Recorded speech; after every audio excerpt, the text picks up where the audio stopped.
কলিজা আঘাত লাগে। আজ তারা মুসলমান যুবকদেরকে ধরে ধরে জয়শ্রী নাম বলায়। এমনকি অন্ধ ভিখারীরাও তাদের হাত থেকে নিষ্কৃতি পায় না। ভিক্ষা করতে করতে এক অন্ধ ভিখারি হিন্দু পাড়ায় ঢুকে গেছে। ভিক্ষুক ভিখারি হয়তোবা সোশ্যাল মিডিয়ার মাধ্যমে আপনারা দেখেছেন বিষয়টা।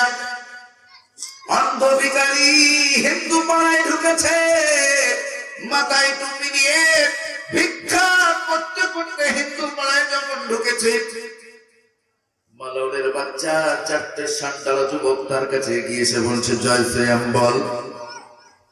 বেচারা অন্ধ হলেও তার ভিতরে ঈমান আছে না নাই? সে হাউমাউ করে কাঁদে আর বলে বাবা ওটা আমাদের বলতে নাই। শব্দ করে তার হাত ধরে বলে জয় শ্রীরাম বলেছ তো এ যাত্রায় বেঁচে যাবে না, যদি বলেছ জাহানে মেরে দেব। মুসলমান ভাইরা, অন্ধ ভিখারির দাড়ি ধরে এমন করে নাগড়া ঝাগড়া দেয় আর বলে জয় শ্রীরাম বল। তার পাশে দাঁড়ানো বিবি কাঁদতে কাঁদতে বলছে একবার বলোই না, না বললে তোরা ছাড়বে না। কলিজা ফেটে যায়, কলিজা কষ্ট হয়ে যায়। এ দৃশ্য তারা পৃথিবীর মানুষ দেখেছে। মুসলমানদেরকে ধরে ধরে জয় শ্রীরাম বলা হচ্ছে, তারপরেও কোনদিন এমনটা দেখলাম না। বাংলাদেশের রাজধানী ঢাকার বুকে একটা হিন্দু ছেলেকে ধরে আল্লাহু আকবার বলানো হয়েছে। দেখেছেন নাকি? শুধু বাংলাদেশ নয়, এই পৃথিবীর মানচিত্রে ইসলামিক কান্ট্রি অনেক আছে। আফগানিস্তান আছে, আরব আছে, আমিরশাহী আছে, কুয়েত আছে, তুরস্ক আছে, ইরান আছে, পাকিস্তান আছে। কোন একটা ইসলামিক কান্ট্রি থেকে এমন দুর্ব্যবহার কোন হিন্দু ভাইরা পায় নাই। আমি কোরআন খুললাম, আসলে কোরআনের ভিতরে হিন্দু বিদ্বেষী কোনো কথা বলা হয়েছে কিনা, হিন্দুদের দেব দেবীর বিরুদ্ধে কোনো মন্তব্য করা হয়েছে কিনা, আর না বলে তারা আমাদের উপর এমন করে কেন চড়াও হয়। ও মুসলমান ভাইরা, সমগ্র কোরআন তন্ন তন্ন করে দিলাম। আল্লাহর কসম, আল্লাহর কসম, কোরআন আমাদেরকে গালিকে গালি দিতে শেখায় না, দুর্গার বিরুদ্ধে মন্তব্য করতে শেখায় না, বরং কোরআন আমাদের শিক্ষা দেয় ওয়ালা তাসুবুল্লাযীনা ইয়াদউনা মিন দুনিল্লাহি ফায়াসুবুল্লাহা আদওয়ান বিগাইরি ইলম। শোনা হে পৃথিবীর মুসলমানেরা, শোনা হে খোদা বিশ্বাসীরা, আমি তোমাদের রব, আমি তোমাদের স্রষ্টা, আমি তোমাদের মালিক। আমি তোমাদেরকে বলি শোনো, তোমার আল্লাহকে ছেড়ে অন্য দেব দেবীতে যারা বিশ্বাসী, কালী দুর্গায় যারা বিশ্বাসী, গণেশের কাছে যারা আবেদন নিবেদন করে, তোমরা তাদের গালি দিও না। কারণ তোমরা যদি তাদের গালি দাও, ওই কালী দুর্গা গণেশের ভক্ত অনুরক্ত যারা, তারা তো তোমার আল্লাহকে চেনে না, জানে না, তাদের কাছে তোমার আল্লাহ সম্পর্কে জ্ঞান নাই। তোমরা যদি তাদের কালীকে গালি দাও, তাহলে কালীর ভক্ত যারা, তারা তোমার আল্লাহকে না চিনে তোমার আল্লাহকে গালি দিতে পারে। এই শিক্ষা কোরআন আমাদের কোরআন আছে। কোরআন আরো বলছে كذلك زينا لكل أمة عملهم। পৃথিবীর মুসলমানেরা, আদে মুসলমান হিসাবে মুসলমানি সংস্কৃতি আচার অনুষ্ঠান তোমার কাছে যেমন ইম্পর্টেন্ট, আনন্দদায়ক, মুসলমানি ধর্মীয় রীতিনীতি আচার অনুষ্ঠান গুলা তোমার কাছে যেমন ভালো লাগে, হিন্দু যারা আছে, বৌদ্ধ যারা আছে, খ্রিস্টান যারা আছে, তাদের ধর্মীয় আচার অনুষ্ঠান গুলাকেও আমি আল্লাহ তাদের কাছে ইন্টারেস্টি করে দিয়েছি। সুতরাং না, তোমরা তাদের ধর্মীয় নেতাদের বলো, ধর্মীয় দেবদেবীদের বলো, কারোর বিরুদ্ধে মন্তব্য করতে চাও। মুসলমান যুবকদের ভিতরে ডাউট আসতে পারে, তাহলে আর মসজিদে নয়, ঠাকুরদের কাছে আবেদন নিবেদন করার কথা আল্লাহ যদি বলে দেন, ঠাকুরদের কাছে আবেদন নিবেদনের আকর্ষণ আল্লাহ যদি হিন্দু ভাইদের দেন, তাহলে আগামীকাল থেকে মন্দিরে যাব, মসজিদে নয়, নো প্রবলেম, যেতে পারেন। তবে আয়াতের শেষ অংশে আল্লাহ স্পষ্ট বলছেন, সুম্মা ইলা রাব্বিহিম মারজিউহুম ফায়ুনাব্বিউহুম বিমা কানু ইয়ামালুন। বান্দারা, নির্দিষ্ট একটা সময়ের জন্য আমি তোমাকে পৃথিবীতে পাঠিয়েছি। কারোবার 40, কারোবার 50, কারোবার 60, কারোবার 70, কারোবার 80, কারোবার 100 বছর হায়াত দিয়ে। ও বান্দা, হায়াত যখন তোমার শেষ হয়ে যাবে, আজরাইল নামক আমার একটা ফারিস্তা আছে, যার হাতে বড় একটা পাইপ গান আছে, পিস্তল আছে। আজরাইল তোমাকে লক্ষ্য করে টিকান টানবে বান্দা। আজরাইলের টিকার মিস হবে না। যে জায়গায় তুমি থাকো না কেন, আজরাইল তোমাকে অ্যাটাক করবে। এই বান্দা, আজরাইল অ্যাটাক করার পরে তুমি যখন কবরে কবরের চিরনিদ্রায় শায়িত হবে, আমি তোমাকে আবার পুনরায় কবর থেকে পুনরুত্থান করব। আমি মালিক তোমার কণ্ঠ নারীতে কেরারের একটা সিসি ক্যামেরা মেমোরি লাগিয়ে রেখেছি। পারা নাম্বার 15, পৃষ্ঠা নাম্বার 2, সূরার নাম সূরা বনী ইসরাঈল, আয়াত নাম্বার 13। স্পষ্ট আল্লাহ বলেন, وكل إنسان ألزمناه طائره في عنقه ونخرج له يوم القيامة كتابا يلقاه منشورا. جربني الله. মনুষ্য জাতির কণ্ঠ নারীর কিরারে ঘাড়ে গর্তারে গ্রীবা দেশে মোস্ট পাওয়ারফুল একটা করে সিসি ক্যামেরা মেমোরি লাগিয়ে রেখেছি বান্দা।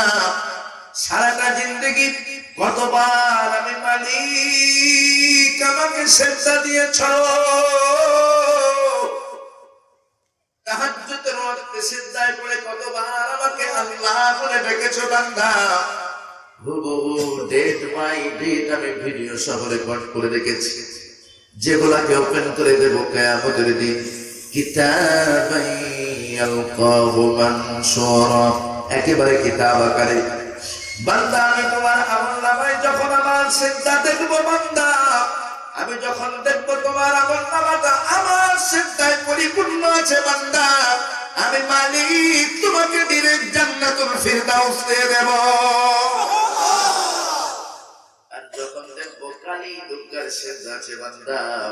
কড়াই গন্ডায় হিসাব আমি সেদিন তোমার কাছ থেকে বুঝে নেব।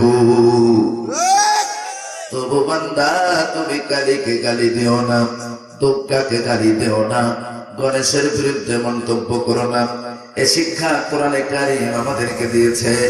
ও মুসলমান ভাইরা, এরপরে আমার ভিতরে চিন্তা আসলো, তাহলে কি হিন্দু শাস্ত্রের ভিতরে মুসলমানদেরকে গালি দেওয়ার কথা বলা হয়েছে নাকি? হিন্দু শাস্ত্রের ভিতরে মুসলমানদের নবীকে গালি দিয়ে শিখিয়ে দেওয়া হয়েছে নাকি? মুসলমানদেরকে ধরে পিটানোর কথা বলা হয়েছে নাকি? এই জন্য আমি হিন্দু শাস্ত্রের উপরে সামান্য একটু স্টাডি করেছি।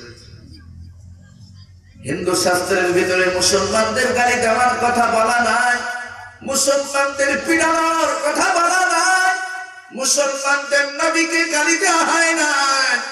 বরং হিন্দু ধর্মের শাস্ত্রের ভিতরে পণ্ডিত বাল্মীকি মনি রামায়ণের ভিতরে স্পষ্ট বলেছেন, এত ইসমিন্নন্তরে বৃচ্ছতাতাং সমম্বিতাং মুহাম্মদ ইতিখাতাং শিষ্য শাখাং সমম্বিতাং নিরীপুষ্টৈ মহাদেবং মরুত্থ নিবাসীনাং বিষ্ণু দশ সুমতিস্যা আং নমস্তাস্যৈ নমঃ নমঃ নমঃ বলুন সুবহানাল্লাহ। পণ্ডিত বাল্মীকি মুনি স্পষ্ট বলেছেন, আরবের অনুপ্রান্তরী আমার একজন মহামানবের আবির্ভাব হবে, যার নাম হবে মুহাম্মদ, বাবার নাম হবে বিষ্ণুদাস, মায়ের নাম হবে সুমতি।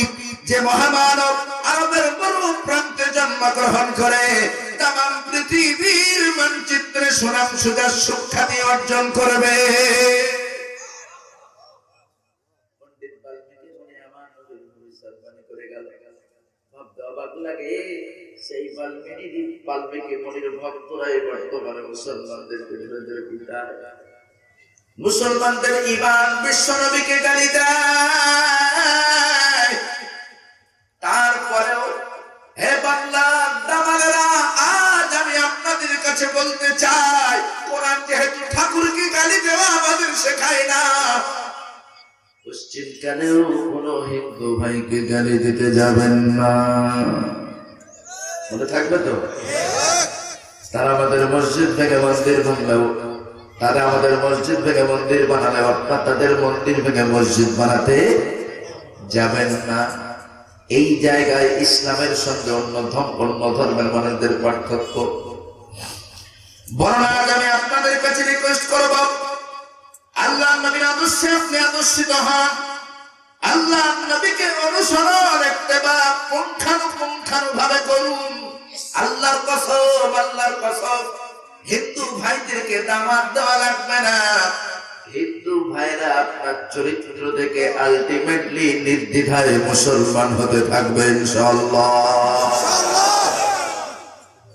আশার আলো তারা 2-4টে মুসলমানকে পিটিয়ে মারছে বটে, তবে ইসলামী ধর্ম নিয়ে অনেক অনেক শিক্ষিত সমাজ গবেষণা করবার পরে নির্দ্বিধায় স্বাধীনভাবে স্বাধীন দেশে ডিরেক্ট তারা ইসলামকে মেনে নিয়ে মুসলমান হয়ে যাচ্ছে। এমন একটা দুটা নয়, সমগ্র ভারতে হাজার হাজার মানুষ কনভার্ট হয়ে মুসলমান হয়েছে। আমি আমার কাছে অলরেডি 14 জন দেখেছি। মুসলমান যুবকদের ডাউট লাগতে পারে, পণ্ডিত বাল্মীকি বলেছেন বিষ্ণু দাস সুমতি, বিশ্বনবীর বাবার নাম বিষ্ণু দাস, মায়ের নাম সুমতি। নো ডাউট, আসলে বিষ্ণু দাস শব্দটা হলো সংস্কৃতি। এটাকে যদি ট্রান্সলেট করে বাংলা করেন তাহলে হবে সৃষ্টিকর্তার দাস।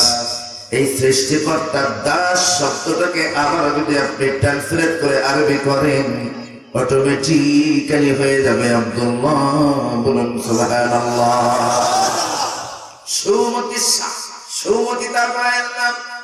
সুমতি শব্দটাও সংস্কৃতি, এটাকেও যদি ট্রান্সলেট করে বাংলা করেন হবে সুন্দর অন্তর। আর এই সুন্দর অন্তর শব্দটাকে আবারও যদি আপনি ট্রান্সলেট করে আরবি করেন, অটোমেটিক্যালি হয়ে যাবে আমিনা। বলুন সুবহানাল্লাহ।